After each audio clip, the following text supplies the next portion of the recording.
Evan. I'm not Jen Cracky. um, I'm Evan. I use they, she pronouns. I'm in Silverton, Colorado. I've been with Coalition Snow for 5 or 6 years, I think, and doing Backcountry Beta for, I want to say this is the fifth year. Fourth year, fourth or fifth. But so happy to be here for another season of Backcountry Beta. Shannon, so happy you're here. This is possible from Coalition Snow, and True Gear. And I'll keep my intro short and I'll pass it over to you, Jess, for a little intro. Sweet. Thanks, Evan. I'm Jess from TREW. I think a lot of people on this call probably know TREW, but if you don't, I use she, her pronouns also. TREW, small ski and snowboard outerwear brand. We're based in Portland, Oregon, and sell bibs and jackets for the backcountry, inbounds, all your snow sports needs. But we have snow in the forecast this weekend, so very excited about that. And also Shannon Mahre with us tonight, who Shannon's been an ambassador for TREW for a few years, 3, maybe 4 years. And she's based in Natchez, Washington. She'll tell you. But just doing really amazing things for women and female identifying folks. For women's like outdoor education, does all types of things, and a really just a all around badass. So we're psyched to have her here. And before we meet Shannon, we're gonna kick it over to Jen, one of the Jen Gureckis, uh, Jen from Coalition. Thanks. Hi, everyone. I'm Jen. Pronouns are she, her. I'm the founder of Coalition, and I'm really happy to be here. I thought that if we were going to be hosting a backcountry education workshop this evening, and given that I'm in the Reno Tahoe area, I thought that it would be really important to address the significant avalanche and loss of life that we just experienced here, and that it feels really close to home. Um, I feel like if I didn't bring it up, that I'd be ignoring the elephant in the room and just ignoring something really important to talk about. And there's a lot of people who have lots of opinions about why that group did what they did and what happened. And I think it's really important to remember that every single day we make decisions and we try to mitigate our risk. We put on seatbelts, we put on helmets, we do all sorts of things to manage our risk.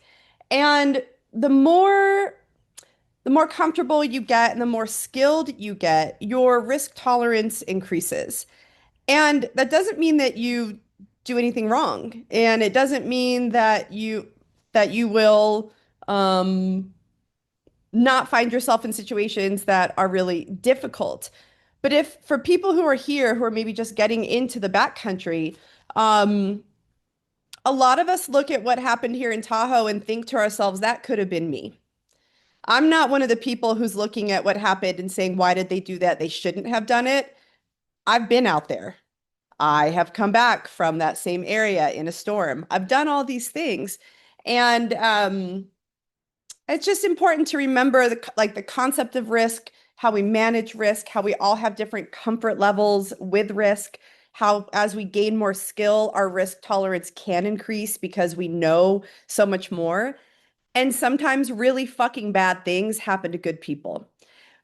We're dealing with a lot of loss. We've been dealing with loss, loss of life, and we always want to have a finger to point.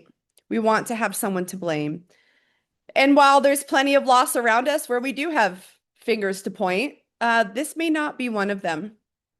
So, in this moment, and in any moment where there's people who we care about or people who are getting out and enjoying the backcountry in a way that we would want to, now's the time to like hold people in our hearts and just extend a lot of empathy and compassion for the families and search and rescue the guides, for everyone who's impacted. And to remember that when we make these decisions to go into the backcountry, you actually don't know what will happen. You have no idea what will happen. And so the point of Backcountry Beta is to help inform us and just begin our journey. I hate the word journey because people use it for cancer and everyone knows I fucking hate the word. But as we begin our journey through becoming skilled in the backcountry, Backcountry Beta is like at the very beginning, the most minimal thing that you would do. This is just, basic education and ideas. And it's always so incredibly important that when you're traveling in the backcountry, that you have proper um, avalanche training, Area 1, Area 2, beacon shovel probe, that you're traveling with people who you respect and you can work with. And then to always remember that anything can happen, even when you make all the right decisions. And that doesn't stop us from doing anything else, does it? It doesn't stop us from getting in a car and driving on the interstate. It doesn't stop us from getting in an airplane. It doesn't stop us from getting on our mountain bikes and riding over rocks. Like we all do things. So I just wanted to say, just to publicly say how sad I am and sorry I am to the families. And it's really close to home here. But Shannon, thanks for being here. Thanks for helping people ma learn more about risk management, learn more about being in the backcountry, and thanks everyone for being a part of a backcountry community that's really welcoming and not judgmental and not hateful to people who are hurting. So thank you. Well, thank you, Jen. And I mean, my heart is with everyone as well. And I think you said it perfectly. Like, we've all put ourselves in risky situations. We do every single day, right? And, you know, I was thinking about them a lot today when I was skiing with my kids. And so thank you for saying all those things. And I know we will all be thinking about all of them and sending all the vibes and the love that we can to you guys and everyone there. Um, my name is Shannon. I live in Natchez, Washington. That's kind of where I'm based out of. I own a company, a little tiny little company. It's just me called Girls with Grit Adventure Co. And I've been skiing since I was a little kid. I have extensive background in freeride, backcountry skiing, heli skiing, cat skiing. And I've been coaching skiing for about 8 years now.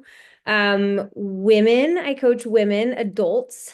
And I love it. I I love um them showing up and being nervous or having a certain skill set. And then by the end of the day, they have new skill sets, their confidence is boosted, and they have all these new skills that they can not only, and the confidence they can not only take into skiing, but into life, right? Because it directly translates over.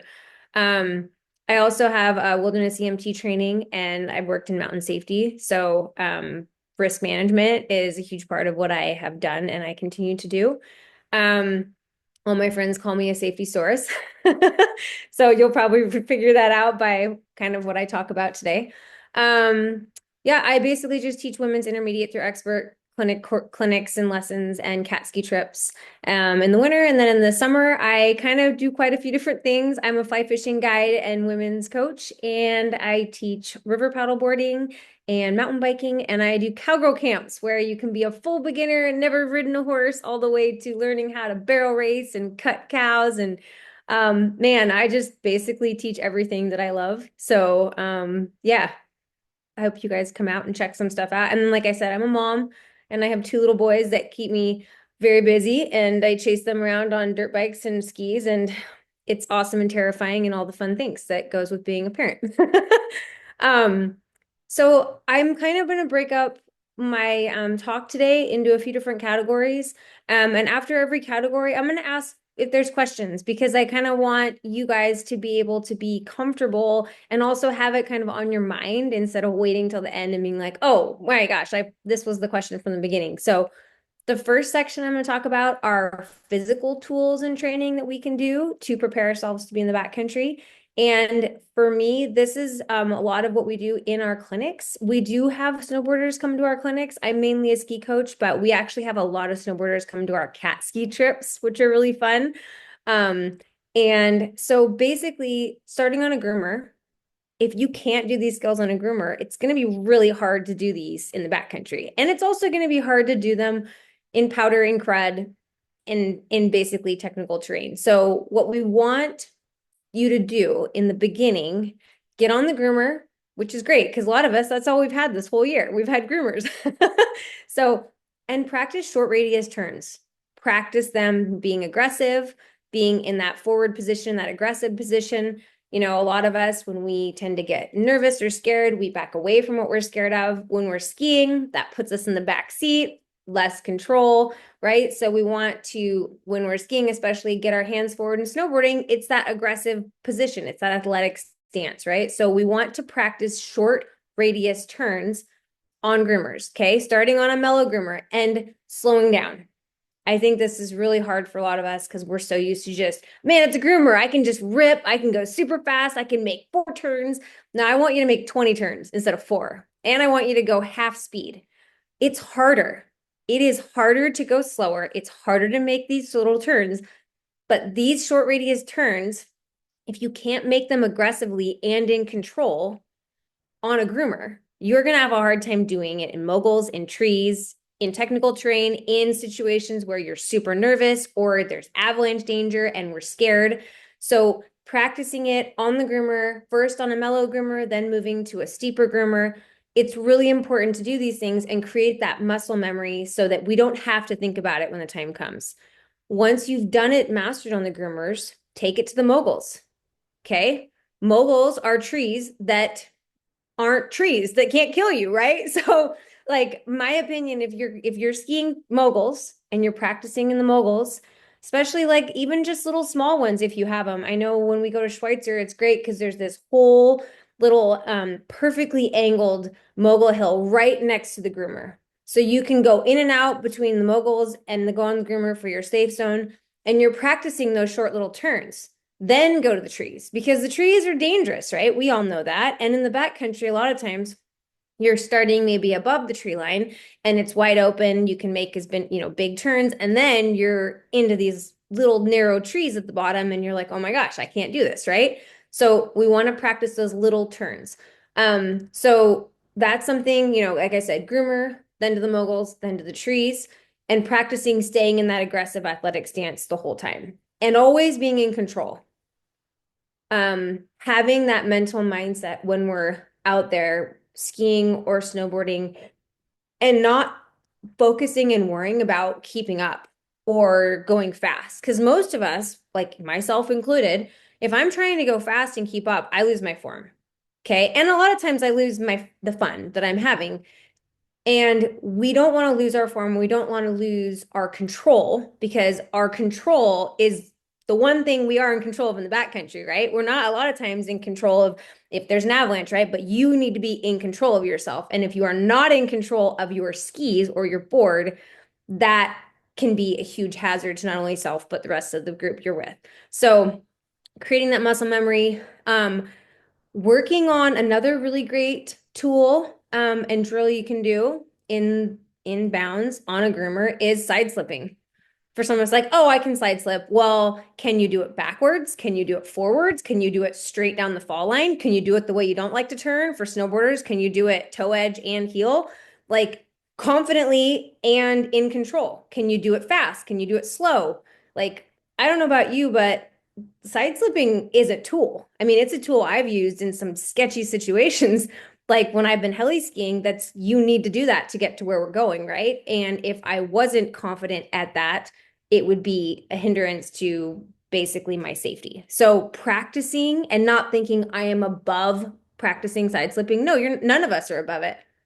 None of us are above it. Practice that, practice the falling leaf, and think of it as a tool in your tool belt that you can whip out when you need to.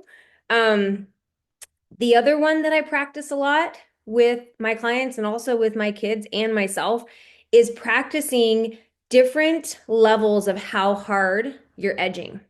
Okay. So it's not just I have one level. I can either edge super hard and stop, or I can make a bunch of turns to slow down. It's I can stop, I can edge super hard and stop. I can feather, I can like hold that edge like so I can like move through my turn, like power slide on skis, right?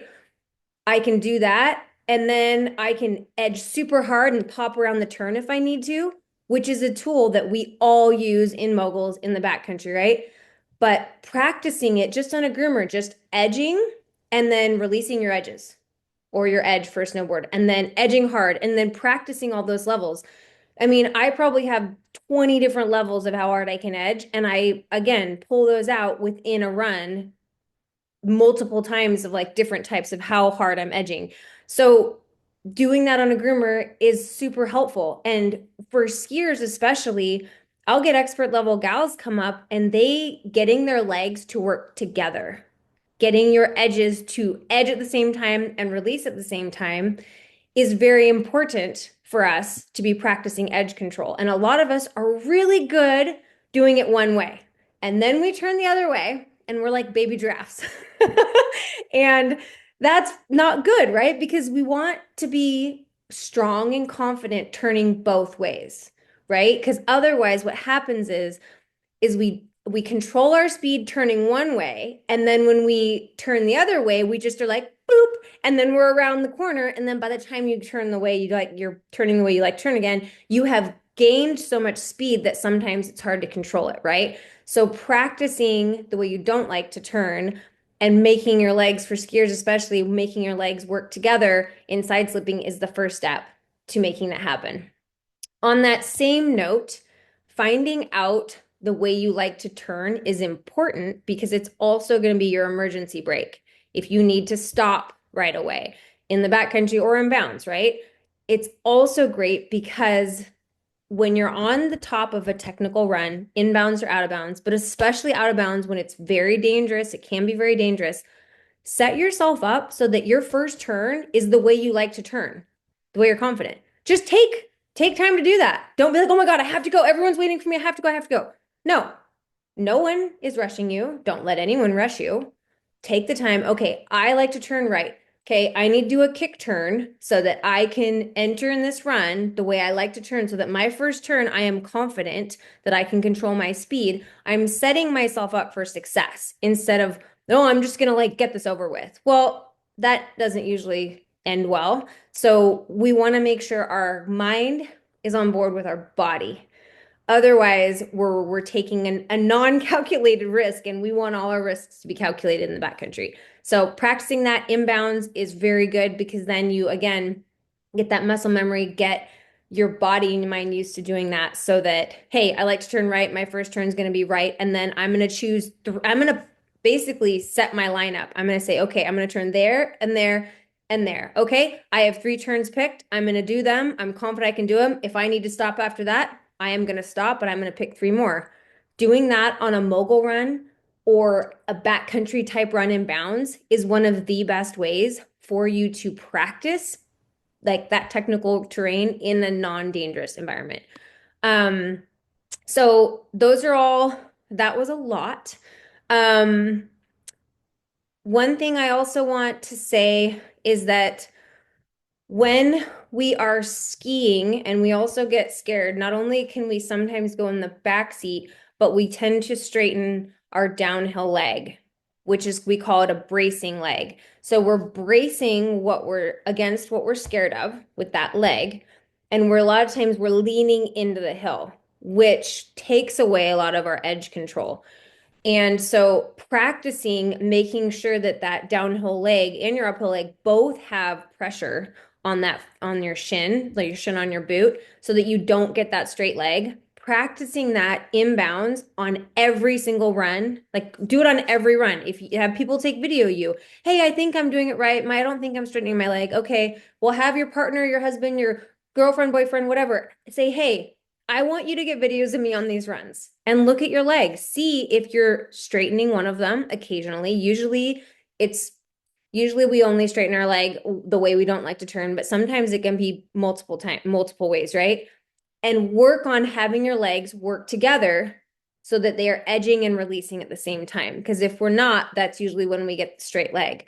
When you do the straight leg, that can also feel like your ski is almost chattering out from under you, which again, we don't want that happening in the backcountry, right? So these are just little mini skills that maybe this doesn't happen on a groomer, but then you get to a steep pitch or you get to moguls or you get to trees and all of a sudden our legs aren't working together. Okay. So it's crazy, but I have a lot of gals show up at clinics and they only go in the backcountry, which is wonderful. I love being in the backcountry. It's great. But for me, I feel that it's very important that we spend this time inbounds, even even if you're going to tour up and ski down to practice, that's great. Get your exercise. I'm a runner. I love exercise. But we want to make sure that we are able to be in control in that front seat in the hardest runs on your mountain. In my thought, like I would not put myself in a like an avalanche terrain situation skiing if I didn't have the confidence and skills to ski like the hardest runs on my mountain. That's me. Okay, that's my risk. That's where I am at because I've seen some bad things and I've been a part and I've had to like help people that have been injured. And I want to know that, hey, I have the ability, I have the mental strength to do what I need to do out there. And I also want to make sure that my group I am with also has those skills, right? Like Jen was saying, who we choose to be in the backcountry with and who comes along, who's like the leader, that is very important. And I don't think enough people think about that because we are all like in charge of each other's life, right? Like if something happens, if I'm out with Jen in the backcountry and something happens to her or me, we have to fully trust each other that we can take care of each other, right? And that only means the physical focus, like we've talked about, but moving more towards the mental focus and strength, which I'll talk about in a little bit. Um, so the main thing beyond what I said already is once you've been able to ski all those difficult runs and bounds and you practiced, go ski them on days where the conditions aren't good. Go ski them on the days where it's icy or firm or slushy or crud.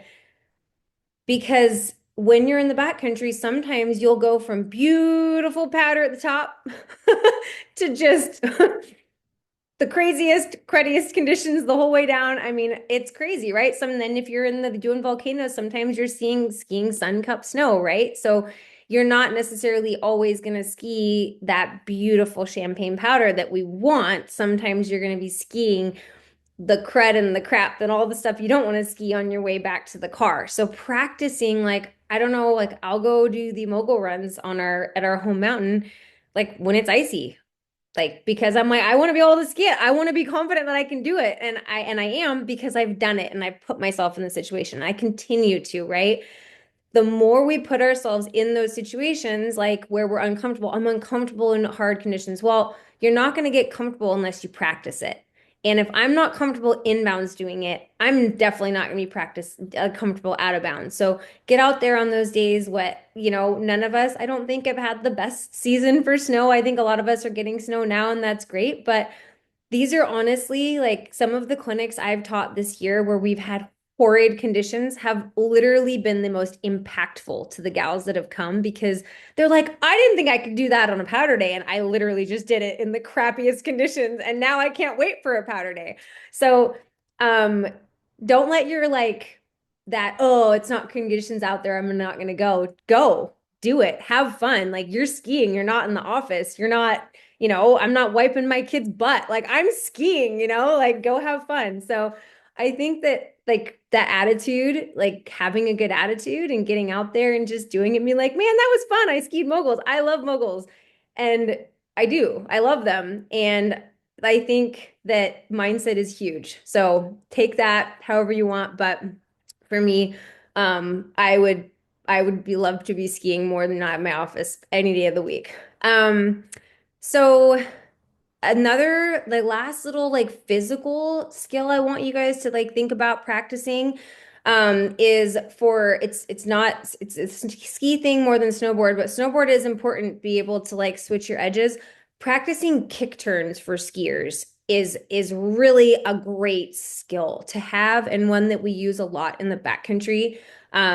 Practicing on flat ground first and then getting really good on a steep pitch. Because we do like my background is also in like ski photography. So a lot of my backcountry experience, I have this like massive 40-pound bag on my back and I'm kick turning on the side of a cliff because I have to get a photo. Like being able to kick turn confidently is really a great tool to have. And I teach in my clinics, but there's some great YouTube videos that are free that you can learn how to do kick turns. And I just highly recommend learning that because if you're in the backcountry, it's not only a great tool, like learning how when you're actually the uphill tour, but being able to kick turn when you are on the downhill portion of your run. It's for me, I think it's a very imperative tool to have before you go out. Um, Okay.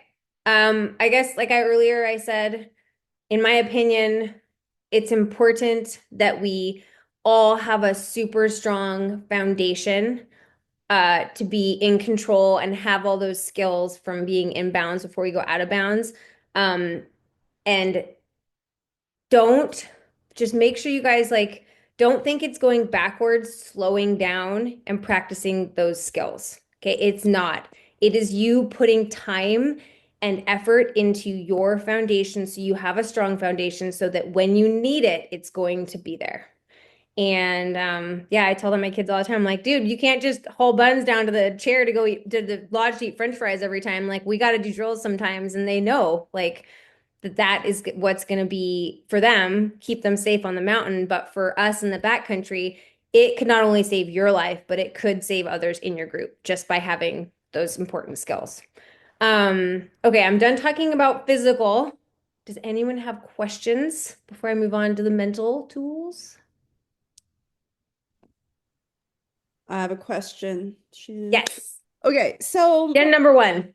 Jen, ridiculous. The real Jen, the real, it's not Evan's fault that it's like this. This is just so a lot of people go into the backcountry without being able to ski the most double black diamond expert run at at the mountain. Do you think that there's a place for people to go practice in the backcountry? Like, would you recommend like, okay, get out and go skin around, like at a trailhead, go check out like adjacent to a sledding hill? Like, are there places where you would recommend that people practice? Or do you think you really want to feel more like you're an advanced to expert skier or snowboarder before you head into the backcountry? And really, I'm just curious about your opinion about Yeah. that. No, I that's a valid question. And I get I think I have two sides of that. And one is from my like my wilderness experience like side and my mountain safety side. And the other is from like that more realistic view of not everyone is gonna be at this expert level. And I guess my opinion would be if you're gonna be in low angle terrain that is more mellow and you can't necessarily get yourself into like super sketchy situations, then yeah, I think that it's great to like take, younger people or people that maybe aren't that expert level, I think that that's fine. And I think that's wonderful because I want this to be a place where everyone can go.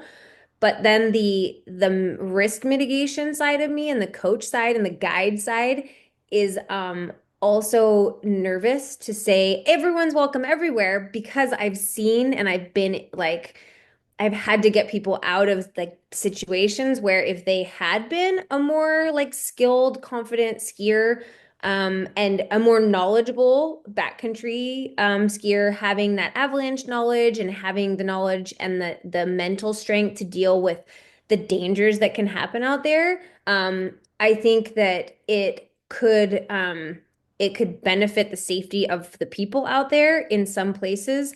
But I mean, I've skied all over the world in the backcountry and I've skied we do our cat ski trips and they're in the backcountry. And there are people on our cat ski trips that aren't expert level skiers. They're high level intermediate. And we're taking them in low angle terrain that's not avalanche terrain.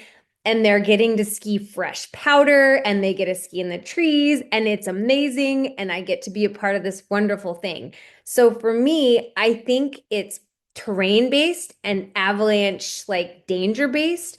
But that's just me. Like if I'm gonna go into some really gnarly technical terrain that's got Abby danger, my group is gonna be that higher level skier that has that knowledge and the experience that I know they have my back and they have mine, right? Is that a good answer for you? Is that okay? Yeah, I think it's great. I mean, I was, when you were talking, I was thinking the same thing. Like if you're an intermediate skier or snowboarder and you want to get into the backcountry, you really do need to be selective of your terrain. Like you really like you're hanging out close to the trailhead. You may Yeah. not be making heaps and heaps of turns, right? Like you might be skinning up just a small bit and then finding a nice little ridge and you come down and you might do that a few times. You really like, I mean, to your point, I don't understand how you would have a huge objective if you're an intermediate skier or snowboarder because you never know what you're going to encounter in the backcountry. And it really requires us to reframe what a backcountry experience is, right? Like it's not that it's necessarily getting to the summit, right? You just being outside, just being a bit away from the trailhead counts as doing fun shit. That's what the Yes. agenda is. That is all we are trying to do is do fun shit, everyone. That is it. Yes. That's all it is. So like just maybe think about how you can retrain your mind that like you don't have to summit, you don't have to you don't have to be as fast as everyone. You don't need to do that.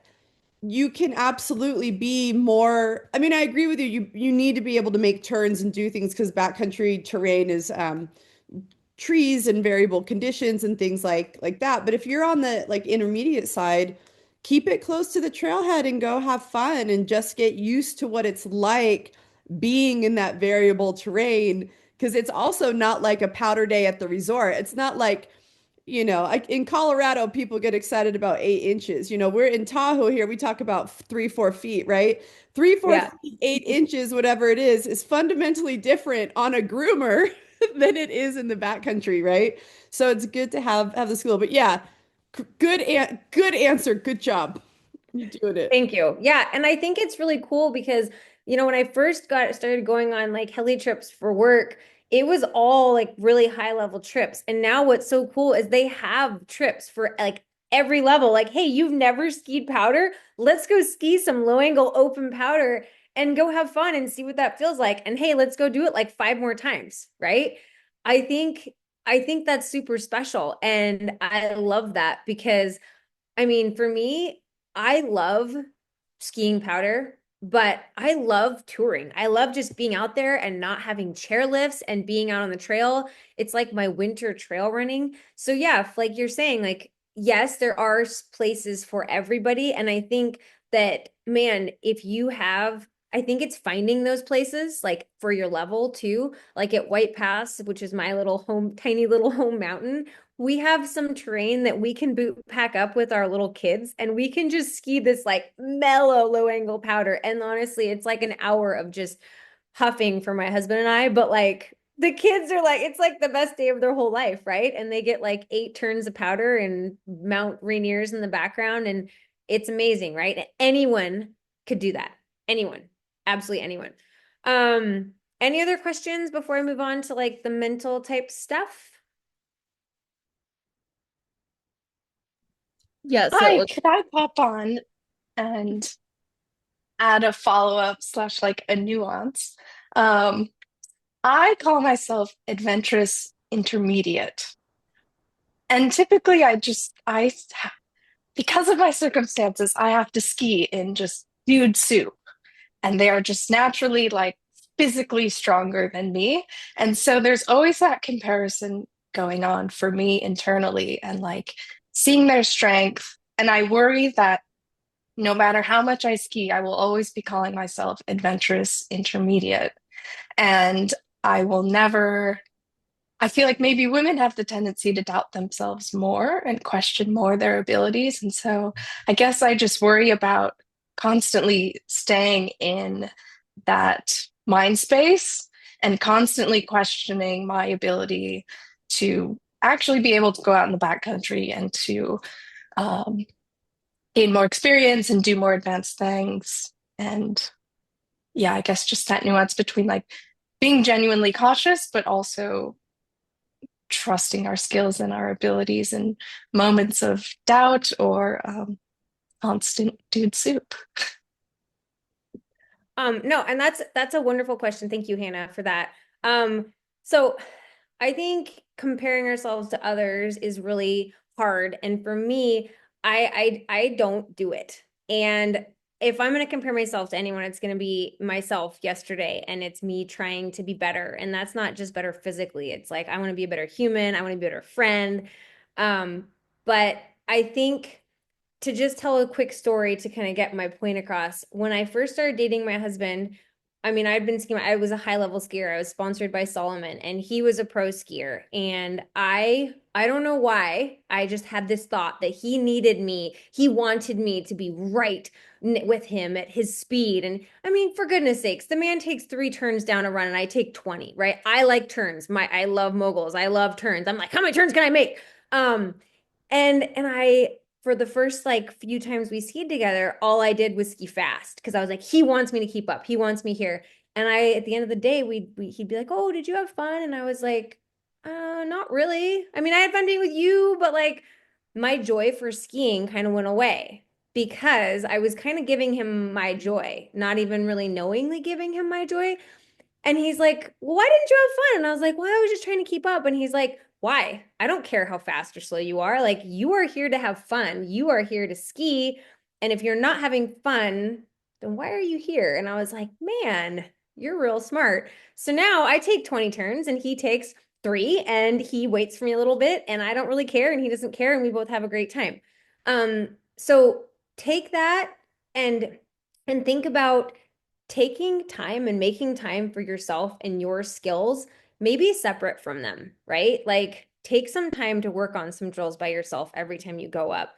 And maybe that's for an hour, maybe it's for 20 minutes, because a lot of times the only way we're going to build our confidence and our skills is if we take the time to actually practice. And sometimes that means doing it alone, right? Or it's finding a women's like clinic in your area and meeting some women that want to learn on work with skills with you. I mean, even just throwing something out there into the like social media universe. Hey, who wants to work on their skills with me? I want to get more confident and more skilled because I really want to hit the backcountry. You know, I bet you'd probably get quite a few women raising their hand and being like, I want to do it, I want to do it, right? For me, I think I'm lucky. The women I've met through this company and through my coaching are my best friends. Like any sport I do, I can call 10 people and say, who wants to dirt bike? Who wants to ski? Who wants to do this? And sometimes I forget that like before I had this, I didn't have that. And I do want you to know that part of what I'm doing moving forward is I am going to create a free Facebook women's group for Girls with Grit where we can just get everyone together and say who's where. Let's go ski, let's go practice, let's go, get ready for the backcountry. Let's meet each other because I think once we get to a certain age, it's hard to meet women and we end up being in dude soup, which dudes are cool. I mean, but at the same time, shredding with a bunch of women is a different vibe. And some of the best skiing days of my whole life have like been with a big old group of women just hooting and hollering and having the best, not caring about anything but having fun. Right. And that's why we do this. So, did I answer your question? I feel like I went off on a tangent. No, that really resonates a lot. Thank you very Good. much. Good. Anyone else? Okay. So I want to talk about when we have fears. And when we're scared or nervous, so when we're scared or nervous, our body can sometimes freeze up. Sometimes we definitely tense up a lot of times. Sometimes we black out. I have definitely in the past, I don't do this anymore, thank goodness, but I have fully blacked out. I've gone off a cliff, like jumped on purpose off a cliff and landed, and I don't remember any of it. But I landed it, and apparently it looked good because it was on video. I don't like that. I do not at this point in my life do things physically that my mind is not on board with, okay? Because when we do things just to do them without like having our mind on board, a lot of times we're taking a huge risk that isn't necessarily like calculated risk, right? We're winging it. And I don't want to wing it. I want to be able like, okay, I know I can do this. I am nervous. So what am I going to do? Because I want to ski this mogul run, but I'm scared. So when we tell ourselves we're excited, instead of telling ourselves we're scared, and we say it out loud, most of the time we can physically do what we were scared of doing. Okay? So what I tell my gals in my group, and anytime we ski together, one of my friends, Sarah, she'll look at me and she'll be like, I am so excited right now. And I can tell that that means, okay, I'm nervous. I'm a little scared. I need you to support me, but I want to do this. And you're telling yourself that by saying you're excited. And just by switching that mindset and that voice in your head to I'm excited versus being scared, it really does allow you to take the steps to be successful, right? Mindset is so huge. It's 90% of what we do. Okay. If that doesn't work, because sometimes we're beyond saying I'm excited, sing out loud. Okay. Because when we sing out loud, naturally it lowers our heart rate and it allows us to relax and lets our mind like get along with our body to do the thing. So when my husband hears me singing Jingle Bells when I'm on top of a cliff, he knows that I'm nervous, but I'm going to do it. And I go off singing Jingle Bells and it works every time. It's really wild, but they've actually done like this test with like World Cup racers for mountain biking and skiing, and they like their times are like a lot of times better when they're singing a song because they relax, right? And they're having fun. That's why we're here. That's why again, Jen, we're back to that. That's why we're there. You're there because you're having fun. So have fun. Sing jingle. I don't know why I sing Jingle Bells. Honestly, it's the only thing that comes to my head when I'm totally freaked out. So find a song that you will never forget, and that'll be your song. Jen, did you want to say something? No? Okay. Um, I'm just laughing at people are probably like, which Jingareki sang Frosty the Snowman? Is it this Jingareki or that Jingareki? This one. It's that one. I love that they're just Christmas songs. My husband's like, why is it Jingle Bells? I was like, I don't know, man. That's just what comes to my head. And so that's a really good one. And that, that's inbounds, out of bounds, right? We can use that all the time. And even for anything else in your life that you're scared of, just start singing and it really does help. So when we are, like I was saying earlier, confidence and your high skill level, those coming together and working on your high skill level inbounds is going to like create that confidence in you to be able to like create the strongest and smartest rider and skier you can be. Okay. It's the two together. It's not one and the other. It's not blind confidence of I can do anything. I'm the best and I have no skill, or I have all this skill and don't believe in myself. It's the two together. That's what makes the smartest and most skilled and like skiers and snowboarders, okay? So trying to find where you are there. Like for me, I never want to stop learning. I never want to stop getting better. Doesn't matter how good I am at something or how long I've been doing it, I can be better. Like I look for people. I surround myself with people that are better at things than me because I want to learn, right? And I think that that's important. I think that being able to, like Hannah was saying, like the guys you're skiing with, if there's somebody in your group that's a really good skier and he has great technical form, ask him, say, hey, do you have any advice for me? Like be willing to take advice from people and search it out, right? A lot of times we don't give advice because we're afraid people are going to think, oh, I'm being critical. But if you're open to it, it's crazy like how many people are just want to help, right? And we want to help each other. So I think knowing that wanting to always continue being open to learning is really important.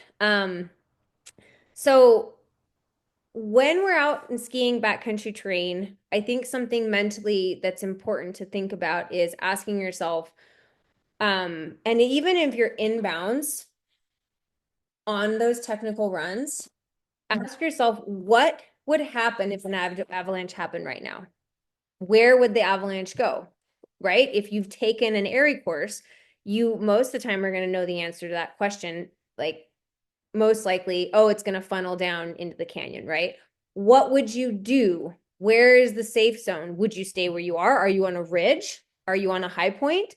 Like putting yourself mentally in a situation where if an avalanche happened right now, what would I do?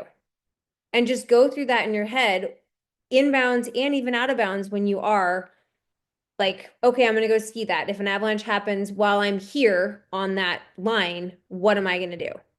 Right? These hypothetical situations are really important, in my opinion, because they help us make a plan if something were to happen, right? And sometimes that plan doesn't actually go how you want, like, doesn't actually happen how you think it would. But a lot of times, like, for me, when I've skied with some of like a high level guides at these places where we're heli skiing and stuff, that is something we talk about before we even drop in. Hey, if you're on this line and this happens, where are you going to go?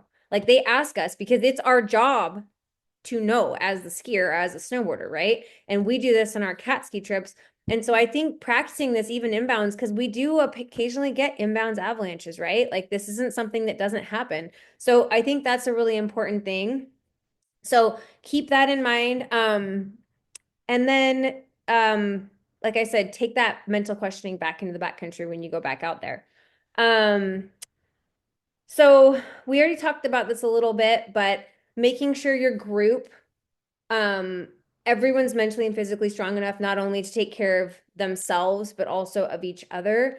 You know, what's the group emergency plan? What happens if you guys get separated? What's the plan? Does everyone have avalanche training? Does anyone have medical training? Is the doctor in the group? Is an EMT in the group?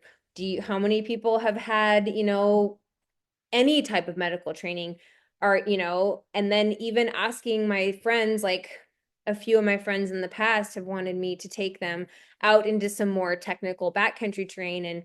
And I look at them and one of the questions I ask is like, are you confident that in the face of a disaster happening, that you will be strong enough mentally and physically to get yourself and others out of danger? And I think that sometimes the answer is no. They think about it and they say no. And sometimes it's like, no, I can do that. I can do that. And sometimes it's just asking the question and then having to sit with that question and actually think about what you need to do to get to that point or be prepared. Like Jen, you were saying, sometimes the more we do things, we become not on purpose, but we can maybe even become a little complacent. Or I've skied this run 30, 40, 50 times. Nothing's ever happened. Like we need to always think about, but what if something does happen, right? So I think planning those things and going through those hypotheticals in our minds, and even with our group beforehand, nobody likes talking about avalanches. What if, what if, what if? Like we all just want to go out there and have fun, but we should talk about it, right? Just because we don't want to talk about it doesn't mean we shouldn't talk about it. Okay, I'm done with the mental side. Does anyone have any questions there? I just have one more little section I want to talk about planning and gear. Okay, I'm gonna push forward because I don't want to be late. I know y'all are on a time frame.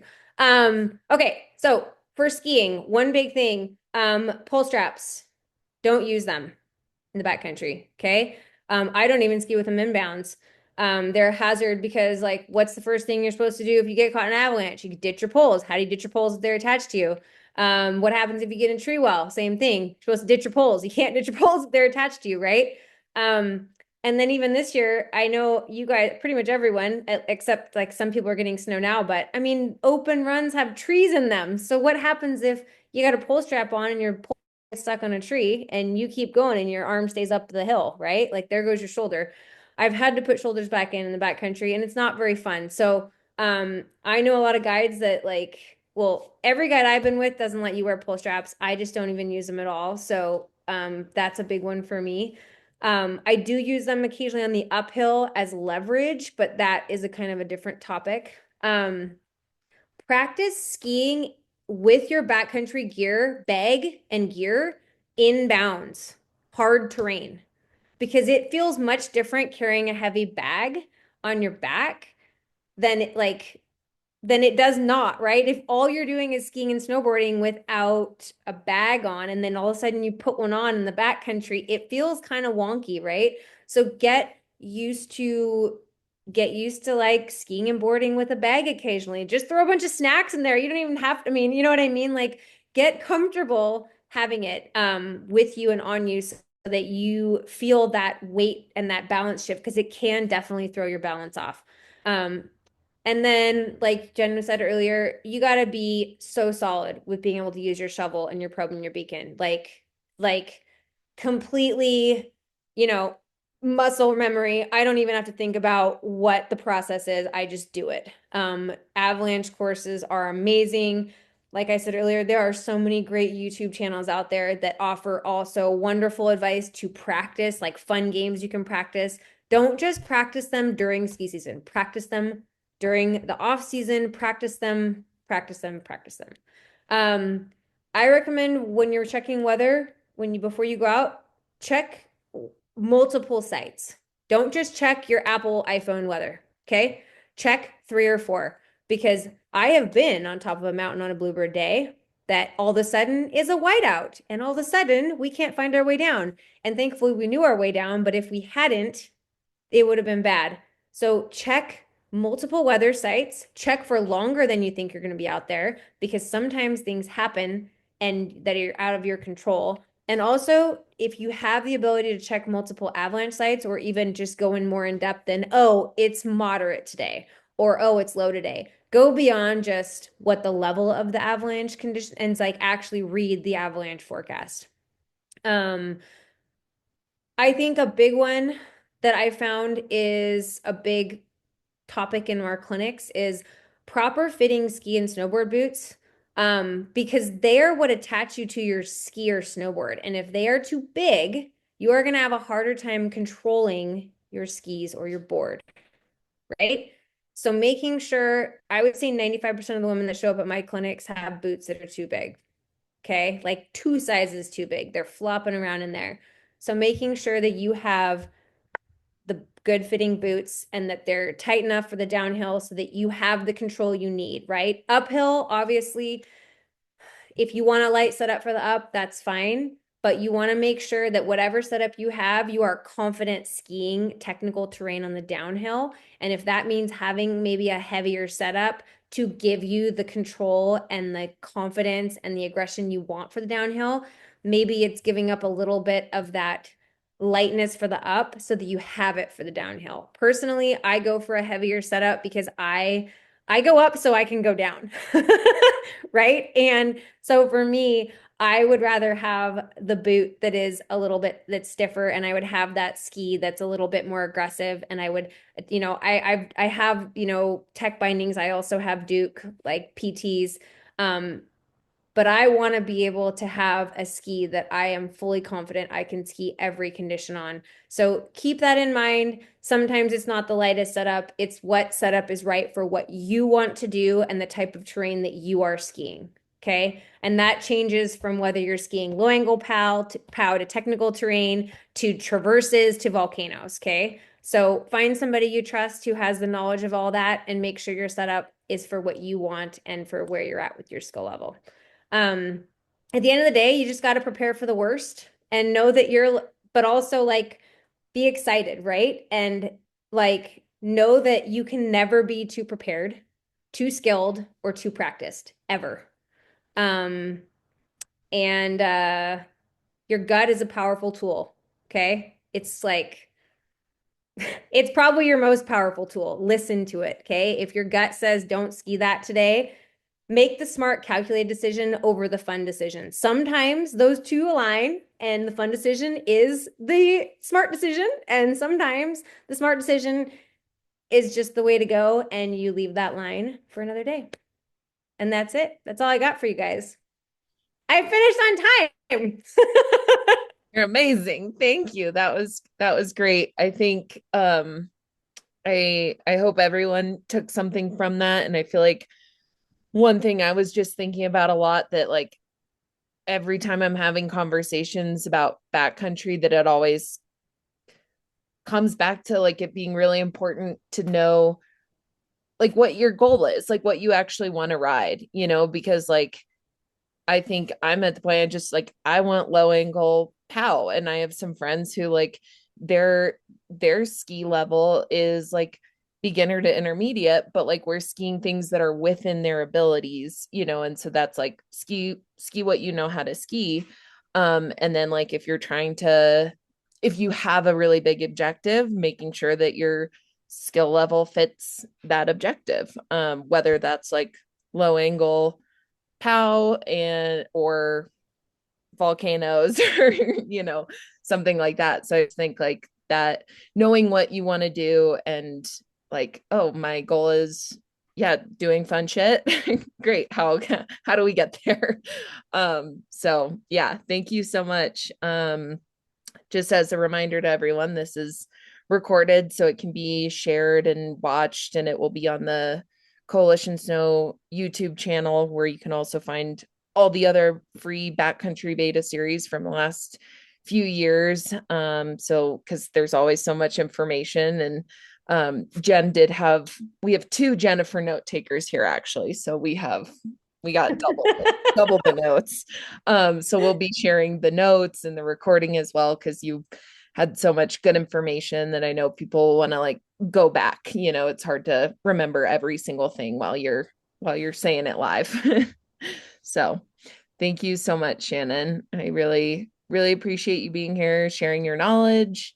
And yeah, I hope everyone is getting some good snow. Hope everyone is feeling that much more prepared for getting into the backcountry or brushing up skills, or figuring out what they want to work on next. So thank you everybody for being here, and look out for the next backcountry beta announcement and this recording. So Thanks for having me. Bye, thank guys. you, Shannon. Thanks, Bye everybody. Shannon. Bye. Thanks, Evan. Bye. Bye.